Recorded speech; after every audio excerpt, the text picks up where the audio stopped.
Hello, সবাই কেমন আছো? আশা করি ভালো আছো। তো আবারও চলে আসলাম একটা ছোট্ট মিনি ব্লগ নিয়ে। তো দিনটা শুরু হলো আমার মাম্মামের সাথে।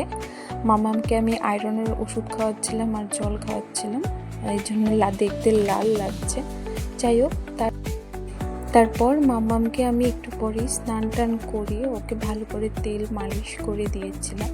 দেওয়ার পর ওকে একটা টি শার্ট গায়ে দিয়ে তারপর মামামকে খাইয়ে দিয়েছিলাম।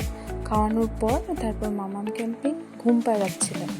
তারপর মামা ঘুমিয়ে গেছে। ঘুমিয়ে যাওয়ার পর লাইটটা অফ করে দিয়ে এবার আমি গিয়েছিলাম নিজে কিছু খাওয়ার জন্য। প্রথমে একটু জল খেয়ে নিলাম।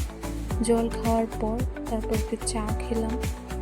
চা খেয়ে আমার অনেক কাজ ছিল, আমার অনেক বাসনপত্র, অনেক ঘরের ঘর মোছা, অনেক কাজ ছিল। তো তারপর ওগুলো করবো। যাই হোক, প্রথমে একটু শান্তিতে একটু চাটা খাবো। তোমরা এই বিস্কিটটা দেখেছো কিনা জানি না, এটা আমি অফিসে যখন ছিলাম তখন এটাকে আমি চিনেছি। এটাকে নাকি প্রজাপতি বিস্কিট বলে। যাই হোক, চা দিয়ে এটা খেতে ভালো, তো আমি খাচ্ছিলাম।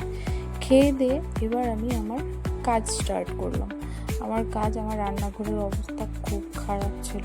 অনেক বাসনপত্র, গ্যাস ট্যাস সব ধুতে হবে, সব মুছতে হবে। তো আমি আমার কাজ শুরু করলাম। তো বাসন টাসন ধোয়ার পর আমি চলে এসেছি ঘরটা মোছার জন্য। ঘরটা মুছে ভালোভাবে তারপর আমি চলে গেছিলাম স্নান করতে। স্নান করে এসে সিঁদুর টিঁদুর পরতেই ততক্ষণে মামা ঘুম থেকে উঠে পড়েছে।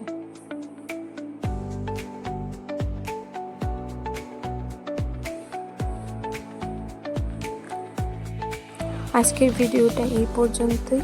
দেখা হচ্ছে নেক্সট ভিডিওতে। ততক্ষণের জন্য থ্যাঙ্কস ফর ওয়াচিং। টাটা, সবাই ভালো থেকো। আর যদি ভিডিওটা ভালো লেগে থাকে অবশ্যই লাইক, কমেন্ট অ্যান্ড শেয়ার করতে ভুলবেন না। টাটা।